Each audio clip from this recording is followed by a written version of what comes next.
Hey everyone, in this lesson we are going to begin setting up our network, but before we actually jump into the code, we first of all need to create a little UI window, which is where we can do a number of things. We can enter in a username, an IP address, a port, and then also have two buttons for start server and join server. That is going to be the little interface we're going to have in order to either start a server or join an existing one. So to begin, I'm going to create a new node. And this is just going to be of type node, so nothing special. And I'm going to call this one network. Now, inside of this network node, this is where we're going to attach our network manager script. But before we do that, we need our network UI. So I'm going to right click, add child node. I'm going to search for a panel. And this panel here is just going to be in the center of our screen. So we can make it something like that. And then inside of here, we are going to be stacking a number of different buttons. We're going to have two buttons and two input fields. So I'm going to rename this to be Network UI. And then what we can do is we can create a button. So I'm going to right click on Network UI, add child node. We can search for button. This is going to appear at the top right corner. We can just drag it out a little bit here. We're not going to be going too much into Godot's UI system as that is prerequisite knowledge and it's not really important for the course. Kind of want to get over this stuff early on. So I'm going to give it some text, which is going to say start server. And I'm going to rename the button to be start server button. Now, we could just go ahead and copy and paste this down like that, but it's gonna take some time to orientate them and make sure the pixels are in line. So what we can do instead is utilize a VBox container. Now, a VBox container is basically a control node which will automatically arrange its children nodes in vertical ascending order. So if I right click on Network UI, add child node, look for a VBox container, create that. Just basically make it the same size as the panel and then drag in the start server button. You can see it's going to automatically snap its size and position here. Now if I duplicate this, you'll see that they're going to be added underneath automatically, which is great. So I'm just going to decrease its size here a little bit so it's not hugging the edges. And then what we can do is for our second button, I'm going to call this one join server button. And the text here is instead going to say join server. Now next we need two input fields. Now for these we are going to create line edit nodes. So if I create a new child node as a child of the VBox container, I can look for line edit. And a line edit is basically a single line input field. So we'll create that. I'm going to call this one our IP input. And then on the right hand side of the inspector, the only thing we're going to change is the placeholder text, which is going to basically say IP address. So we're basically just telling the user to enter in an IP address. We can then duplicate this one with Control D. This is going to be our port input. And we are going to set the placeholder text to say port. And then finally, we have one more, and this is going to be for our username input, okay? And this is where the player is going to give themselves a name for the game. So here we'll just say type a username, and there we go. So now if we press play, you can see that we can click these buttons, we can enter in an IP address, enter in a port, enter in a username. One thing you may also notice is that the UI actually appears beneath the clouds, and that's because of the way we have the ordering set up. So if I select the Network UI panel, I'm going to go over to where we have ordering and change the Z index to be, we'll just say about 99, okay? So that's going to appear above everything that we ever create.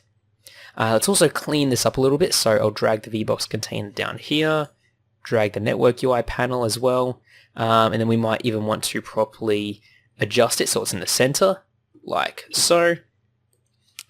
Now, what IP address and what port are we going to be using? Well, when we actually eventually create the server and utilize it to test it on our local machine, so if for example we want two versions of the game on our computer, the way that we can connect from one to the other is by using the localhost IP address, and this is just going to be localhost.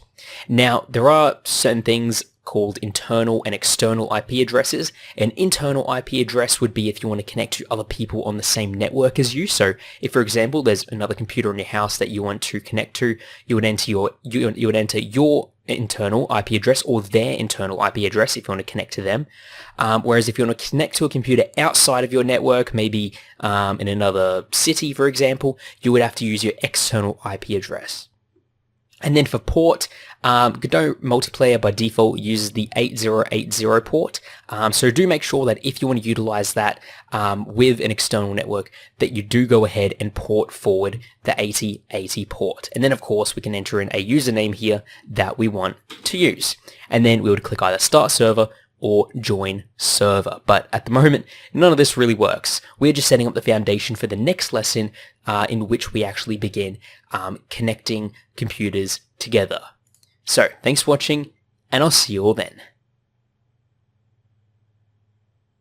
Welcome back, everyone. In this lesson, we are going to be setting up our network manager script. Now, the network manager script is going to be in charge of creating a server and connecting clients to that server. We are also going to be setting up a number of different functions that will be called when certain things happen. For example, when a new player connects to the server, a function will be called. When a player disconnects, when connection has failed, when the server is disconnected. We'll have all of these different callback functions, so we'll be able to keep track of when certain server events happen. So for this, I'm going to select our network node that we have created and then go to the inspector and create a brand new script. Now, make sure this is inside of our scripts folder, and this one is just going to be called network manager. Okay, and there we go. Now, inside the network manager here, we are not going to be using the process function, so we can get rid of that. We will be using ready, but we won't actually be adding any code inside of it until later on, as this will be interacting with our game manager, which is something we'll create in a future lesson. But for now, let's start with some variables. So the first variable is going to be a constant variable. Now, a constant variable is basically one that cannot change. Now, this is great if you want to just hard code some numbers to reference later on. So to create this, instead of typing var, we're going to write const, and then I'm going to call this max_clients. Now, general practice is to use capital letters when defining constant variables. This is going to be of type int, and I'm going to make this 4. This is going to be how we will define the maximum number of clients who can connect to the server at once. So this basically means we can only have up to 4 players in our game. Then what we're going to do is basically create a reference to each of the different input fields that we've created for our IP, port, and username, as well as our overall network UI, as once the server is created, we will want to basically disable that. So I'm going to create an onReady variable. That onReady tag basically means that whatever code is run, or whatever code is typed down after the equal sign will be run just before the ready function down here. So I'm going to call this one network UI equals, and I'm just going to drag in the network UI node and place it here, and it's going to create a reference to it. We then want to have one for our IP input. So IP input here equals the IP input. That's going to add that there. Another one for our port input. And we aren't going to be having one for our username input because the username is just going to be set instantly when we type it out. So as a matter of fact, let's select the username input, go up to where we have node, and then go down to where we have the text changed signal. This gets called whenever the text in the input has been changed. So every time we type a letter or type a backspace, this signal will be called, sending over the text. So I'm going to double click on that, and then we are going double click on that. We then want to select our network node. So select the network node and click connect. This is going to create the onUsername input text changed function, which will send over the new text as a variable. And basically what we want to do here is first of all just create a variable called local username of type string, and down inside of this function is where we will set it. So local username equals new text. Now, why are we doing it this way? Well, basically, when we are on the little menu screen here and we type in a username, that will then be assigned straight away to this variable here. Then when we start the server, we need to access instantly these other two input fields. So that is why we are having those as variables, because we don't really want any sort of weird changes going on, okay? And then what's going to happen is once the server has started and your player has spawned in, we will then send this local username over to your local player, and it will then be assigned on that player node. Okay, so that's why we are just temporarily storing it here in the network manager. Now, the next step is going to then be creating our functions. So we're going to, first of all, go down here and create a function called start host. So we'll go func start host, and we'll just enter in pass for now because we're going to create one more function, and that one is going to be called start client. Now, what is the difference between these two things? Well, when we click on the start server button, that is when the start host function is going to be called. Host basically meaning that you are the one running the server on your computer, okay? You're going to be acting as both the client and the server. So basically people are then going to be connecting to you. Now, otherwise, if we click on join server, this is then going to call the start client function, joining whatever IP we have entered in at whatever port we have entered in, okay? So start host if you want to be the server, start client if you want to join a server. Now, these two functions are going to behave very similarly, so let's go ahead and fill those in now.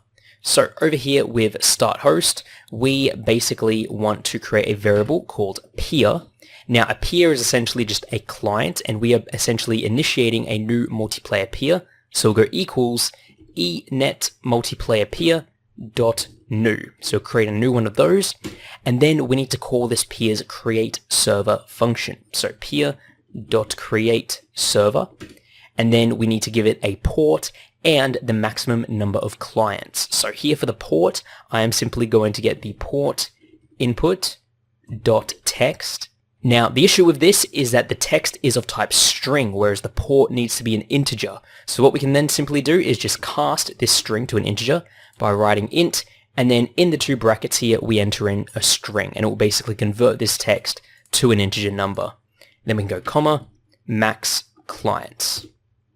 And that's all we need to do for that line of code there, okay? I'm just going to zoom out a little bit so we can see it a bit easier. So peer.createServer, this is going to initiate a server at this port with this number of clients. Now, you may be wondering, where is the IP address coming into play? Well, since we are creating the server on our computer, we don't need to provide an IP address as it already knows what that is. Then what we're going to do is we are basically going to access sort of the global multiplayer class that Godot provides, which is just multiplayer. And then we want to go .multiplayer peer equals peer. So here we are essentially assigning this new peer to be our multiplayer peer. Now, that is going to basically create a server and allow people to connect to it. Down here in start client, we want to do something very similar. We want to create a variable called peer and initialize that as a new enet multiplayer peer. Then what we want to do is write down peer, and we want to call the create client function this time. Now, we want to send over the IP address as a string. So here we can go IP input.text, and we then want to give it the port as well. So we'll go int and sending over the port input.text. Okay. So there we are. When we are creating a client or when we want to connect to a server, we need to provide the IP address and the port. The IP address is basically like your house address, so that our computer knows where to look in the world or in your local network for the server. And then the port is basically the little key to access the correct door in that house. Okay. Now, the next step after this, of course, is to then go multiplayer.multiplayer peer equals peer. Now, we are also going to be creating a number of different callback functions. Now, these functions are going to be connected to signals that will basically be called when certain things happen. For example, the host here is going to have two different callback functions, on player connected and on player disconnected. Basically, when a new player joins the server, they will be notified, or when a player disconnects from the server, they will be notified. The reason why we want this is because when a new player joins the server, we as the server need to spawn in a new player object. Or when the player disconnects from the server has to go ahead and delete their player object. Down here with Start Client, they are going to have 3 different custom callback functions. One for when they have connected to the server, so they know personally that, okay, we are now in a server. One for if the connection has failed, so if, for example, they entered the wrong IP address, that would call. And then server disconnected, which will be called when the client disconnects from the server. So if there's any single player settings, or if you want to go back to the main menu, you can do it there. And we'll be setting up those functions in the next lesson. So thanks for watching, and I'll see you all then.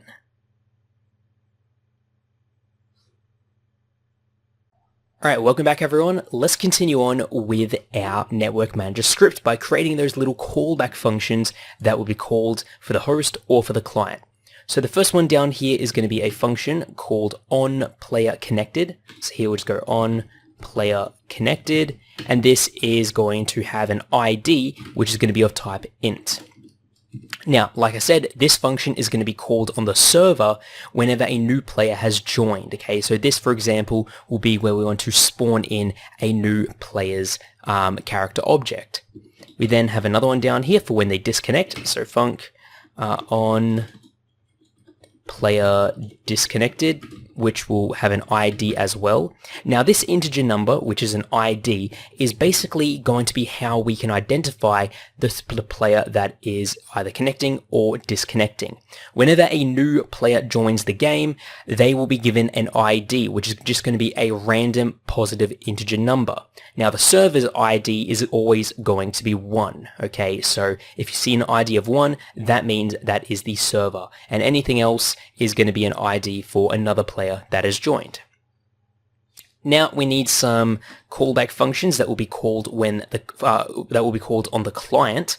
So we'll have one called function connected to server. This won't be sending over any ID because this will only be called on the client that it applies to.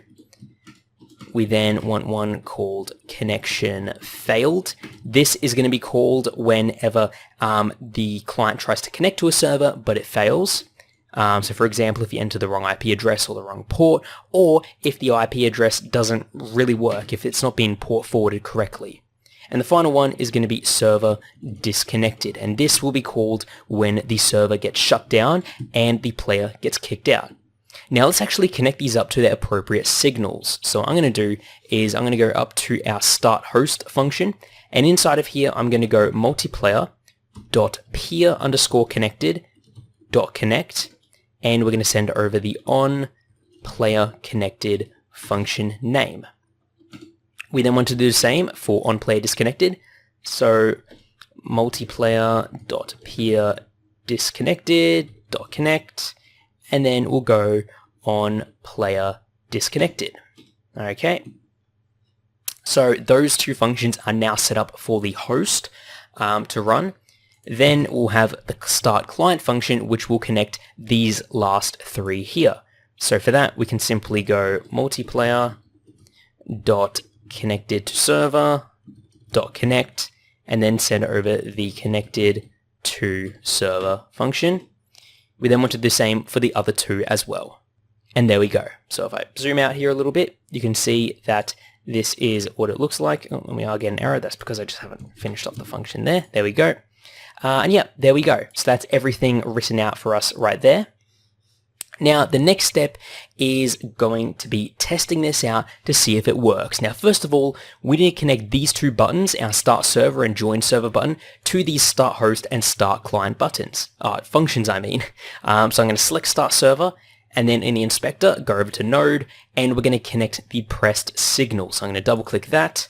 We are then going to find our network node here, but instead of creating a new function, we're instead going to click pick, and we're going to choose the start host function right here and click OK, and then connect that. So now you should see next to start host, we can see that it is connected to a signal. The same thing we want to do for join server. So pressed, go ahead and find our network, click pick, start client, connect, and there we go. Now, if we save this and press play, we can go ahead, enter in an IP address. We don't actually need to enter an IP address, but we'll enter in a port 8080 and click Start Server. And, well, nothing's really going to happen because we don't actually know if we are connected or not. So, two things. First of all, let's actually go ahead and give these IP address and port some default text. So for the IP address, I'm going to set the text property here to be localhost, and I'm going to set the port to be 8080, just so that we don't have to type it in each time. Now, inside of our script, let's go down to where we have the onPlayerConnected function here, and basically we are going to print out the player's name. So we're going to go player %s join game, with that %s basically being converted to the ID. We then want to do the same thing for onPlayerDisconnected. So down here, onPlayerDisconnected. And then for the other two, we want to, of course, have one for when they have connected to the server, and one for when connection has failed, and finally one for when the server has disconnected. Now, once a client has connected to the server, we want to disable the network UI. So here we'll go network UI.visible equals false. And then down here, when they disconnect from the server, we want to enable it again.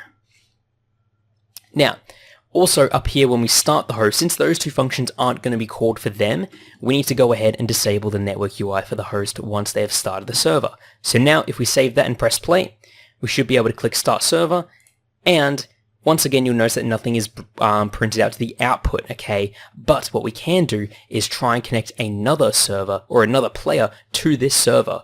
So how do we do that? Well, first of all, we need to be able to run two instances of this Godot game at once, and right now there's no real button for that. We can sort of reload it, but that's not going to do anything. Instead, what we need to do is go up to where we have debug, and then go down to customize run instances. Here, we basically want to change the number at the top left to be 2, so we can increase that by 1 like so. Oh, first of all, enable multiple instances, then set that to be 2, and then click OK. Now when we press play, you'll notice that there are two versions of our game being launched, okay, in two separate windows, so we can just drag them over. And also, if we go down to the debugger, open that up, you'll see that we have now session 1 and session 2, so we can see individual error messages being printed out for both of them. But if we are printing just normal messages like we're doing here, then they will both be printed out to the output. You can see we have these two sort of engine information messages being printed twice because we are running two instances.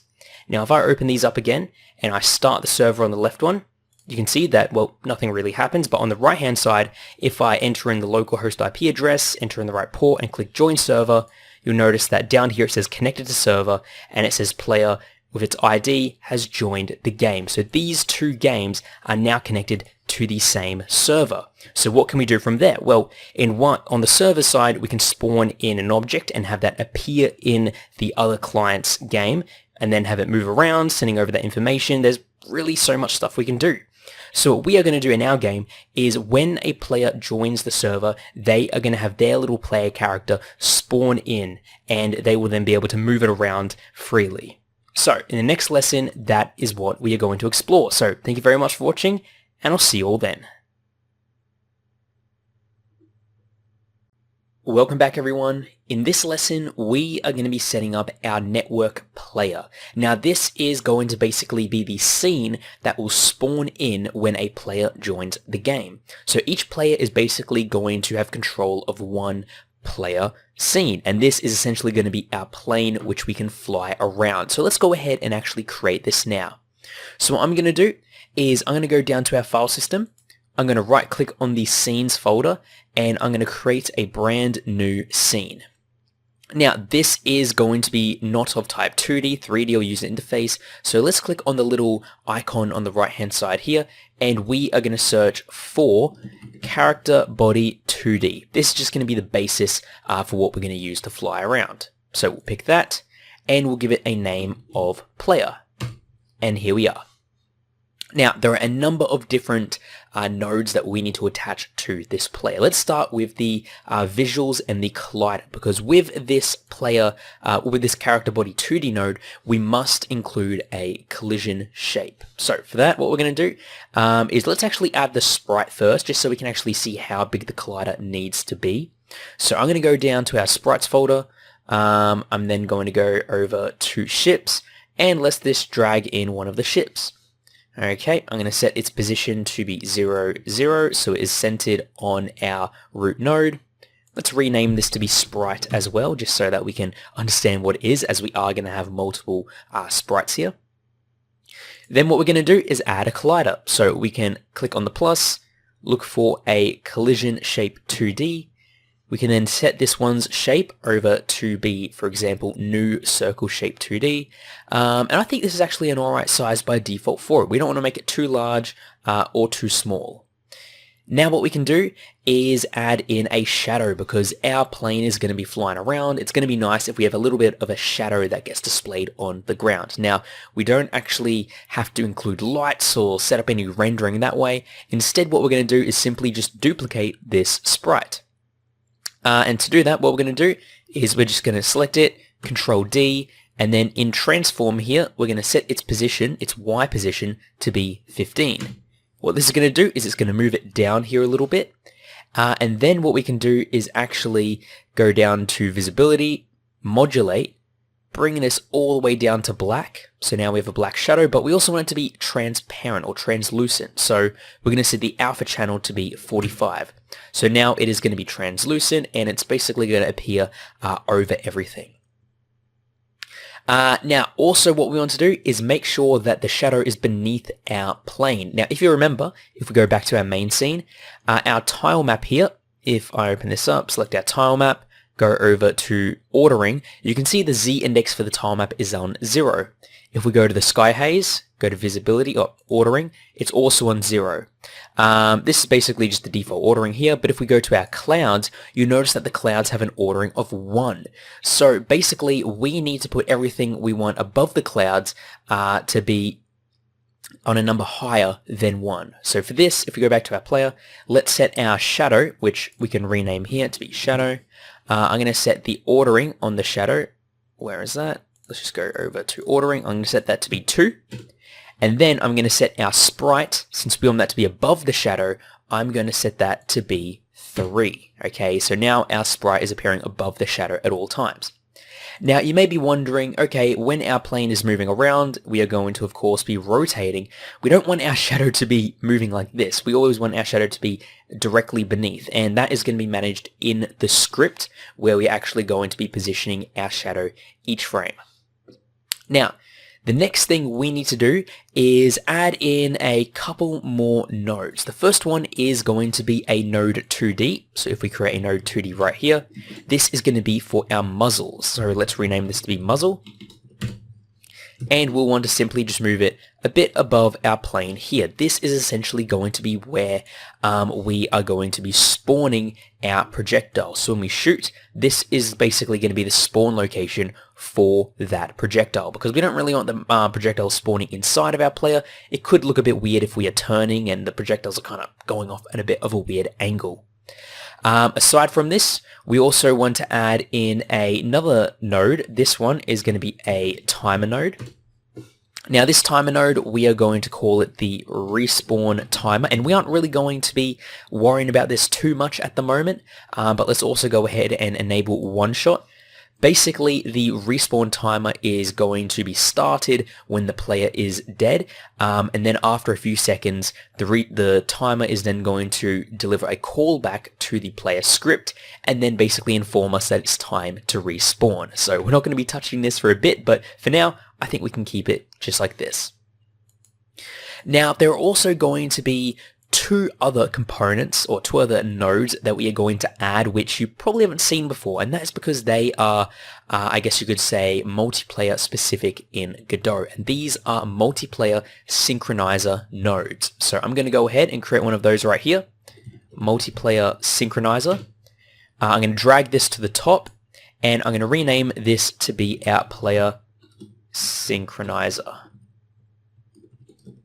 Now, what is this going to do? Well, basically, this node essentially can synchronize certain properties across the network. For example, we want our position to be synced. So on the server, whenever the player is moving to a new position, we want all other clients that are connected to the server to be able to see the updated position. So this little node here is basically going to send over the position from the server to all of the clients. So that is always going to be an updated visual, same as our rotation, and same as many of our other properties that we might want to have in our script, such as our score, our player name, our player ID, other stuff such as our current and max HP as well. Now, what we can then also do is duplicate this node with Control D and rename this one to Input Synchronizer. Now, the difference between these two is the player synchronizer is generally going to be properties that the server is going to be sending to us, whereas the input synchronizer is going to be values that we as the controlling client are going to be sending to the server, because the way we are going to control this plane is not going to be locally. When we are pressing the arrow keys or pressing the spacebar to shoot, that is not going to be information that is processed on our computer. Rather, we are going to be sending those inputs over the network to the server, and then the server is going to be moving and shooting for us, then updating our computer visually with those changes, okay? Now, the reason why we might want to do this is generally in multiplayer, you don't want to give the player full control over their inputs, as, you know, if you're playing with people who might not be a bit fair, they could find ways to cheat their inputs to maybe shoot more times than they should, or etc. like that. So we are going to have the server control all of the movement and the shooting for every single player, okay? All we are going to do on our little computer is going to be sending those inputs over to the server saying, hey, I want to accelerate, I want to turn, I want to shoot right now. The server will check to see if that's possible, and then if it is, it will basically enact those actions and then send that information back to us saying, okay, you have moved, here is your new position. So that is what we are going to do with these nodes here. Now, basically, we don't really need to modify anything in the inspector. The root path is basically just denoting the node that it is basically connected to, which is just going to be our player node, as that's where our script is going to be. Now, the last thing we're going to do is set up two scripts. The first script is going to be our player script, which is going to control its movement, its physics, its shooting, its health, and all of that. And then we are also going to have another script, which is going to be for the local player to synchronize their inputs. So what we're going to do is we are going to go to our scripts folder. Oh, actually, in fact, let's just create them on the nodes. So I'm going to select our player node, and I'm going to attach a new script to them. Make sure we are saving this to our scripts folder, and I'm going to call this one player. There we go. Hop back into 2D. Let's select the input synchronizer now and create another script on there. And here, also saving this to the scripts folder, I'm going to call this one player input. And there we go. So now we have these two scripts, player and player input. The player script, like I mentioned before, is going to control the movement, the health, the respawning, all of the main elements that this player is going to need, whereas player input is basically going to read the local player's keyboard inputs and then send that information over to the server, where in the player script, the server will be able to read that information and then run the appropriate code. Now, in the next lesson, we are going to jump into actually spawning in this player. So when we start the game, we can actually see this player in the game. Okay, so thanks for watching, and I'll see you all then in the next lesson. Welcome back, everyone. In this lesson, we are going to be spawning our player in whenever a new player connects to the server, okay? Because this scene is basically going to represent each player. Now, how do we do that? Well, there's a few things we first of all need to go over. First of all, how is the game going to know that when we instantiate a new scene, we want that scene to also be instantiated over on the client's computers, okay? Because by default, if we instantiate a new scene, spawn a new node into our game as a server, the Godot is not going to know if we want that to be just in our local game or in every client's game. So the way we specify that is with a node called multiplayer spawner. So as a child of the network node here that we have created, I'm going to right click on it I'm going to add a new child node, and we are going to create a multiplayer spawner node. And as you can see here, it says automatically replicates spawnable nodes from the authority to other peers. So if we go ahead and create this, you'll see that we need to assign something known as a spawn path. Now, a spawn path is essentially going to be a node, and all of the objects that we spawn as a child of that will be replicated across the network. So for this, I'm going to right-click on network, add child node. I'm going to add in a node 2D, and I'm going to call this one spawnable nodes, or we'll call this one spawned nodes actually. Then on our multiplayer spawner, we simply just want to drag and drop this node into the spawn path property. Now, down here, you'll see spawn limit. This is basically going to be a number that defines the maximum number of spawned objects. So if you have a game and you don't want the players to be spawning in too many things, you might set this to perhaps 50. But for us, we don't really have a limit, so we're just going to set it to 0, which basically means there is no limit. Now down here inside of the auto spawn list, this is going to be a list of all the scenes that could possibly be spawned and replicated over the network. So this is where we're going to put things such as our player scene and our projectile or bullet scenes, okay? Because we're going to be spawning in those bullets as well. So I'm going to click add element, and then we can click on this little folder icon, and we can then search for our player scene right here. So we are essentially telling this node that the player scene is going to be possible to spawn in and be replicated across the network. Now what we need to do is when a new player joins, the server needs to basically spawn in one of these players, and then they need to attach them as a child to this node right here. And that will basically then update all of the clients to display that new object. So we can save this. We can then go over to our script, and we are going to hop in, of course, over to our network manager. Now in the network manager, we need to create two new variables. We need to create a variable that will reference our player scene that we're going to spawn in, and one to reference the spawned nodes because we need to attach the spawned player as a child of this. So I'm going to create a variable called var player scene, and this is going to be equal to preload, and we just then want to go ahead and find our player scene right here. So it's going to preload that into that variable. And then for the second variable, this is going to be an onReady variable, and this is just going to be called our spawned nodes, and this is going to equal that spawned nodes node that we created before. Okay, so this onReady basically means that it is going to assign the variable to the specific node path at the start of the game before the ready function gets called. Now, how do we actually spawn this in? Well, what we're going to do is we're going to go down to where we have the onPlayerConnected function. Now, remember, this is a function that gets called on the server. Remember, when we are starting as a host, we are connecting to this signal here.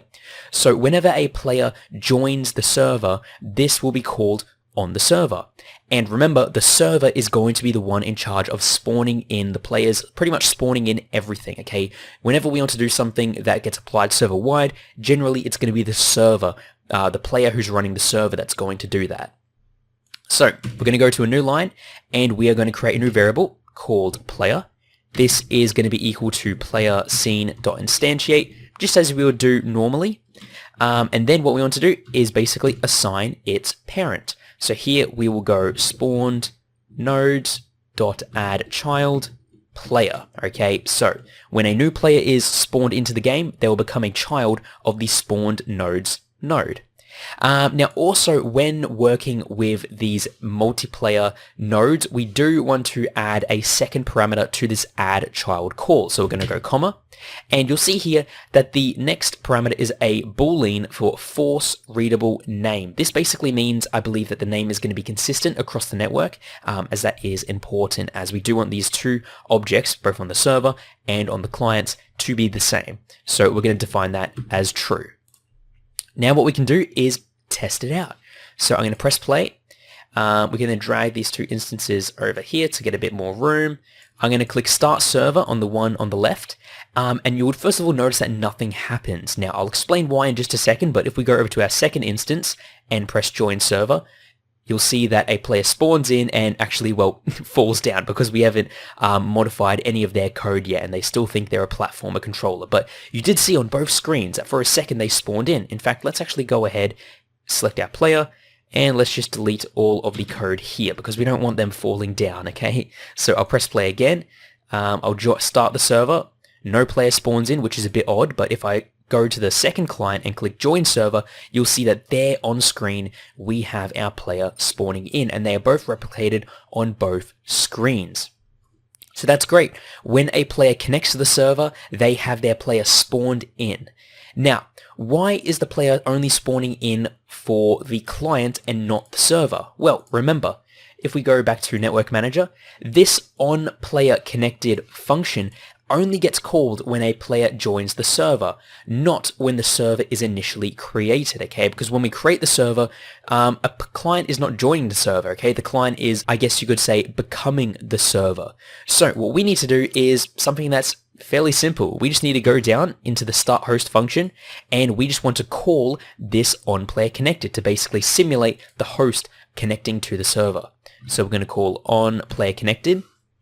And we need to send over the host's ID. Now to access your ID, which is unique for each client, we can call multiplayer.getUniqueID. And this function is going to return a number for the ID on your local machine. Okay, so for the host, this is going to be the number 1. So now if we open up output and read the console log when we start playing the game, so if I click Start Server, you can see down the bottom, Player 1 joined the game, and we have a plane spawning in. And if I go on the second one and click Join Server, it will say Player 2 billion something joined the game, and they connected to the server.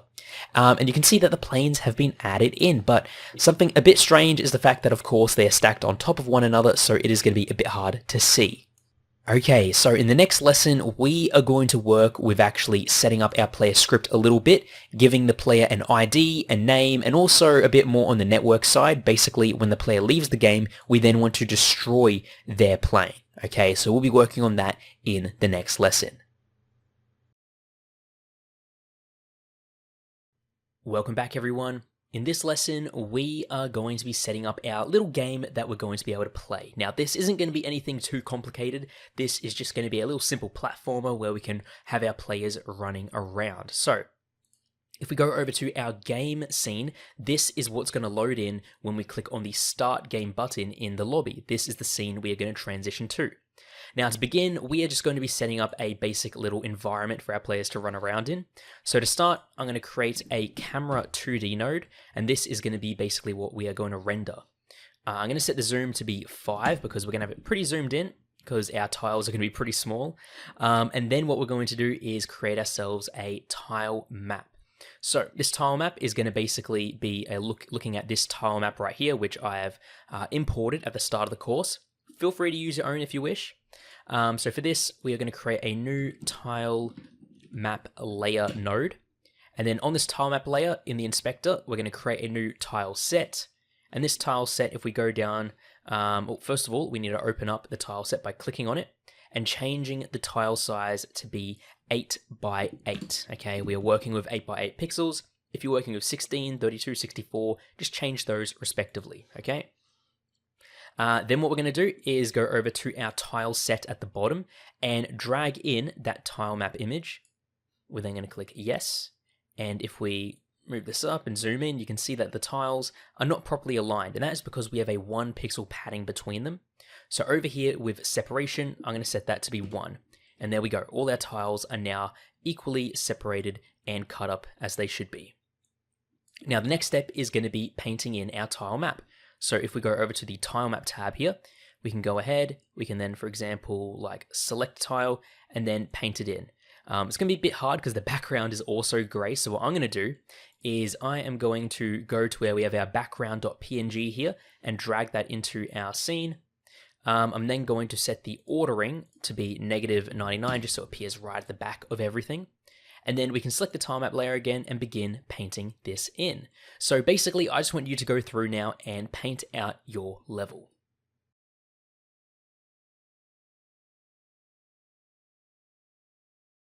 Okay, and there we go. Now, one thing you may notice is that our textures are blurry, and that is because by default, Godot's rendering for textures is to smooth out the pixels. But since we are working with pixel art here, we want to change that. So for that, I'm going to go up to Project Settings, go over down to where we have, where is it, rendering textures, and change the default texture filter from linear to nearest. And there we go. It should now be crisp and visible like so. Now let's actually go ahead and test it out to see if it works. So let's go back to our main scene, play this. We can just create a name here, join up with the lobby, and then press start game. And there we go. You can see we're now loaded into our game here. So the next step is, of course, going to be creating our players that we can walk around with, jump over the levels. One thing, though, we do want to do first is make sure that our game, that this tile map actually has a collider on it, because by default it does not. So what we're going to do is go over to where we have our physics layers and add a new element here. And the collision mask is going to be 1 and 2. The reason why is because we are going to make it so that the players cannot collide with each other, but they all need to be able to collide on the ground. Then what we're going to do is, if we go over to our tile set, we want to go over to paint and select a property from the editor. We are going to choose our physics layer 0, and this basically then allows us to draw colliders. So we are just going to then basically select every object here that we want to have a collider attached to. Okay, something like that. You can of course do the rest if you wish, but I'm just not going to do that for now. So then what we can do is basically in the next lesson set up our players so that we can jump around and have a bit of a game going on. So thanks for watching, and I'll see you all then. Welcome back, everyone. In this lesson, we are going to be setting up our game manager. Now, the game manager for our little project here, all it is going to do is spawn in our player characters. Now, you may be wondering, okay, we've already got our player scene here that we're spawning in for each player, but this is really only there for the lobby to keep track of the player's name and their ID. When we're actually in our game scene here, we are going to be spawning in a player character, and this player character is going to be what we control and jump around with. So we're not going to create the player character now, but rather we're just going to pretend we already have it and then go through the process of spawning it in. So I'm going to select our game node here, and I'm going to create a new script on it. And this script right here is going to be called our game manager. Okay. Now, inside of game manager, we are not going to be needing the process function, so we can delete that. We are then going to give it a class name of game manager, and we are then going to create some variables. So first of all, we need a reference to the network node, which we can get by writing down the exact same thing we've done many times over. Network of type network manager equals get node root main network manager. Then we need a variable for our player character scene. Now we're not going to set this just yet because we haven't actually created it yet, so we're going to leave that as blank. We also need another multiplayer spawner node for our player characters, okay? So I'm going to create that here. Add child node, multiplayer spawner, and this right here is just going to contain all of the nodes that we are going to spawn in for our game scene, okay? So I'm just going to drag that in like so, there we go. And then let's reference it. So on ready variable, we'll just call this one spawner, and this is going to equal the multiplayer spawner like so. Next, we need to keep track of all of our players, so I'm going to create a variable called current characters equals array, of type array I mean, and it's going to be equal to an empty array. We also then want to keep track of how many players are currently in the game, because we only want to spawn the characters in once everybody has loaded into the game scene. So here I'm going to go var players in game of type int equals 0. Then down here in the ready function, we're basically going to tick this number up 1 for each player that has joined the game. Okay, so the way we're going to be doing this is by creating a new function down here, and this one is going to be called I'm in game, and it's going to send over the ID of the player that is calling it. Okay, so in here we are just going to go if multiplayer dot is server. So if the server is basically running this function, then we're going to go players in game plus equals 1. We then want to see if every player is in game. So if every player is in game, and we can do that by going if players in game equals the length of network dot current players. Then what we're going to do is we are going to spawn in our players, and for this I'm just going to create a new function over here called spawn players. Okay, and we'll call that right here. There we go. So that is the function right there. Now remember, this is going to be an RPC, so I'm going to add the @RPC tag here. This is going to be any peer. We're then going to have call local, and we are then going to set this to be reliable. Okay, so every time a player joins the game, this is going to be called on the server. So what we're going to do is we're going to go to the ready function and just go I'm in-game.rpc and send over our unique ID. So multiplayer.get unique ID. And there we go. And then down here inside of spawn players, let's actually just print out something to see if it works. So here we'll go spawn players. Okay. Let's then press play and see if it works. So we'll launch up into the menu here. Let's just create the lobby. We'll join here. And then if I press start game, you should see it says spawn players in the console, which is great. So how do we go about actually spawning in the players? Well, what we're going to do is we are going to create another function here, and this one is going to be called spawn player character. And this is going to be sending over the player that we want to spawn in, okay? Like so. Now, inside of spawn player character, we're basically just going to create a new character here. Let's just call it char. Equals player character scene dot instantiate.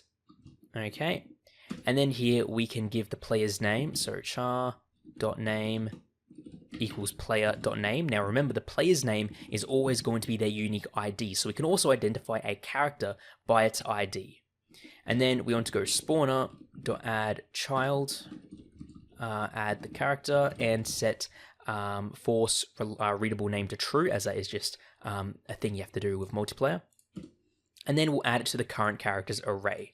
So we'll go current characters dot append character, and there we go. And then finally, inside of spawn players here, we are going to go through, loop through each of our network's players, and then call this function for each of them. So for here, we're going to go for player in network dot current players, and then we'll just go spawn player character player, and there we go. So that is our game manager script done. Basically, the game manager is in charge of detecting when every player is in game, and when every player has loaded into the game scene, we can then go ahead and spawn each of their characters in. Now, we don't actually have a player character scene yet to spawn in, so that's what we're going to be working on in the next lesson, and I'll see you all then. Welcome back, everyone. In this lesson, we are going to be setting up our player character scene. This is going to be the scene that is actually going to be our player character, which we're going to run around and jump with. So the first thing we're going to do is we are going to go ahead and create a brand new scene. So I'm just going to right click on my scenes folder here, go create new scene. Now we're going to go down here and set the scene. We're going to click on this little button here to choose the root node, which is going to be of type character body 2D, and the scene name is going to be player character. Hit OK, and here we are. Now for our player character, we first need to give them a sprite to represent their character. So down inside of our sprites folder, I'm just going to drag one of these in like so. There we go. We can set their position to be 0, 0, so they are nice and centered. I'm just going to rename this to be sprite. We then need to give them a collider. So I'm just going to add a collision shape 2D. I'm just going to make this a circle and bring it down to about that big. Next up, we need 2 nodes. Now these nodes are going to be for syncing the player's inputs and properties. Now we're going to have 2, and I'll explain why in just a second. So I'm going to create a character, a multiplayer synchronizer. I'm then going to duplicate this one actually. The top one I'm going to call character sync, and the bottom one I'm going to call input sync, okay? And let's actually move them above everything here just so it's a bit tidier. Okay, so we have character sync and input sync. Now, the way our player node works is that the player has authority over it, meaning that the player basically owns and controls all of its properties and its replication across the network. Whereas with our player character, we don't want that to happen. Our player character is going to read the inputs from the client and then send those inputs over to the server. So the server will then move the player around and then update their position. So technically the server is going to have authority over the player character, but the player themselves are going to have authority only of the input synchronizer node here. Okay, because we are going to be setting the properties, so we need authority. But for character sync and for the player character, that is going to be owned by the server because they are going to move the player around. So if we click on character sync, there is going to be one property that we want synced across the network, okay? And that is going to be the player's position. When the server moves the player around, we want their position to be updated on all other clients. Now to do this, we're going to select character sync, go down to the replication tab here, and click Add Property to Sync.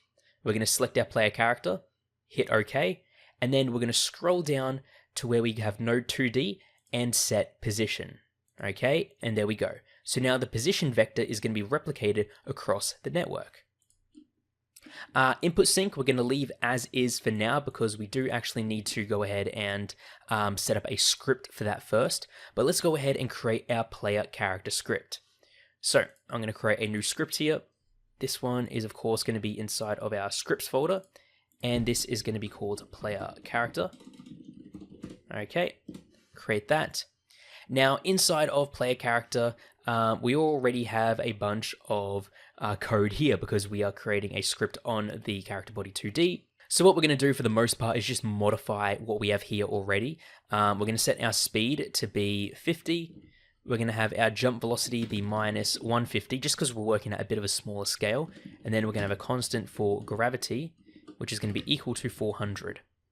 Then inside of the physics process function, I'm actually going to rename this to be _move, because we are going to be overriding what can and cannot call the process.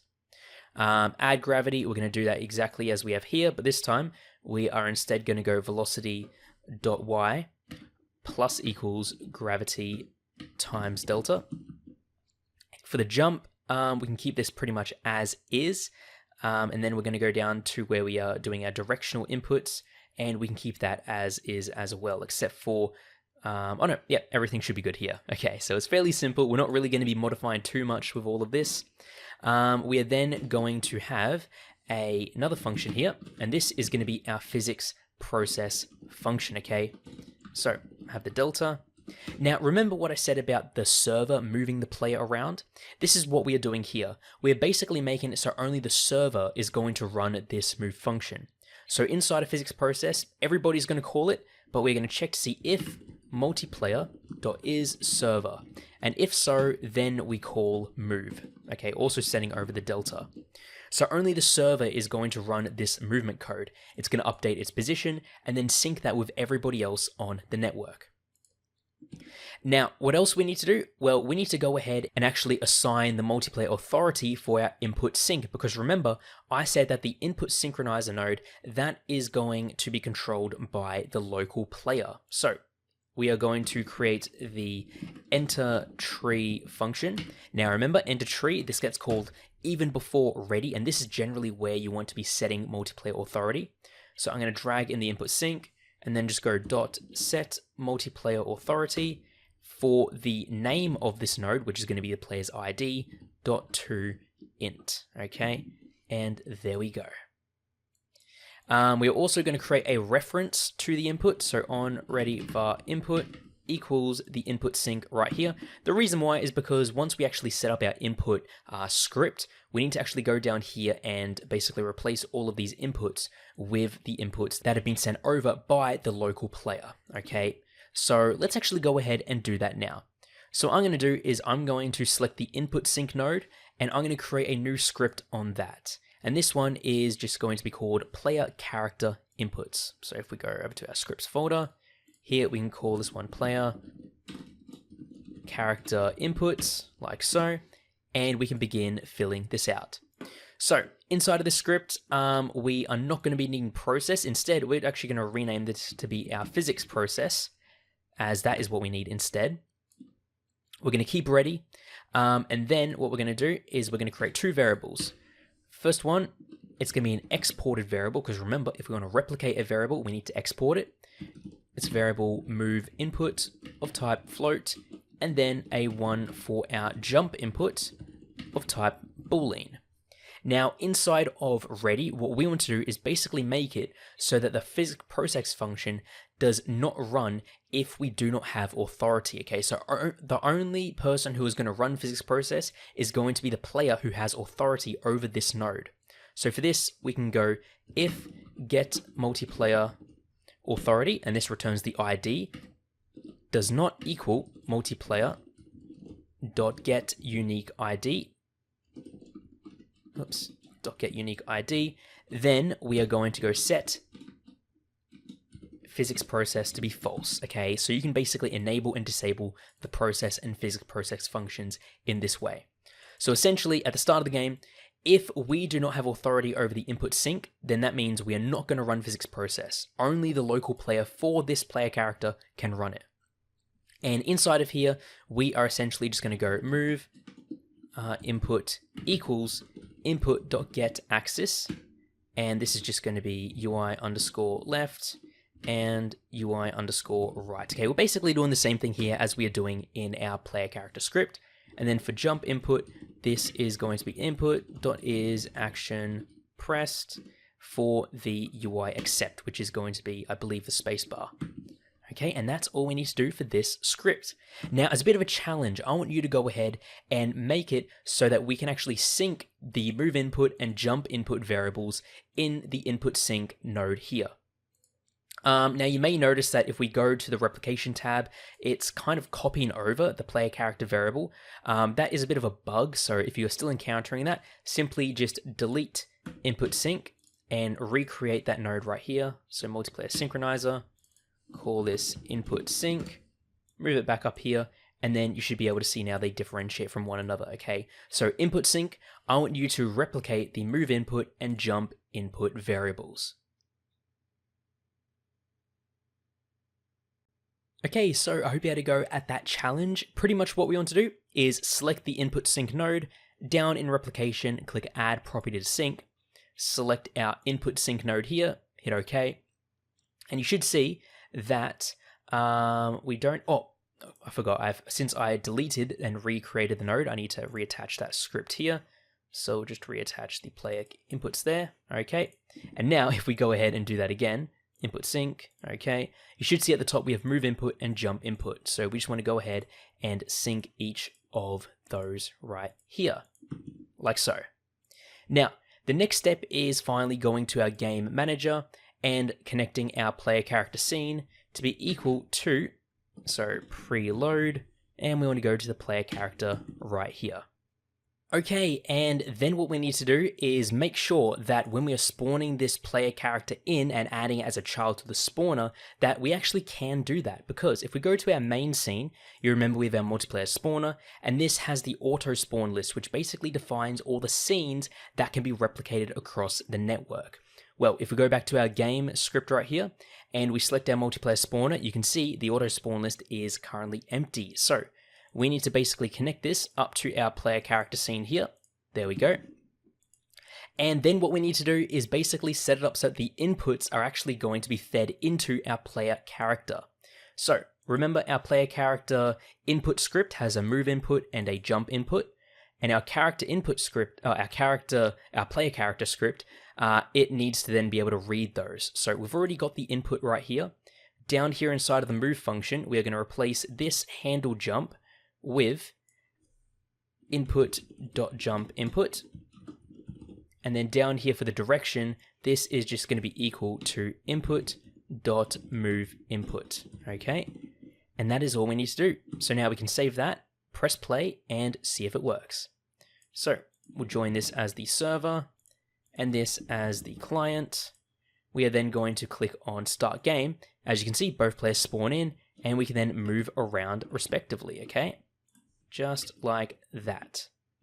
So, of course, now you can go ahead, connect this up to whatever game you've already created, or if you want to expand upon this little simple platformer, then you can, of course, do that as well. So, hope you have fun with experimenting with this, and I hope you enjoyed looking at how we can actually create a lobby inside of Godot using multiplayer.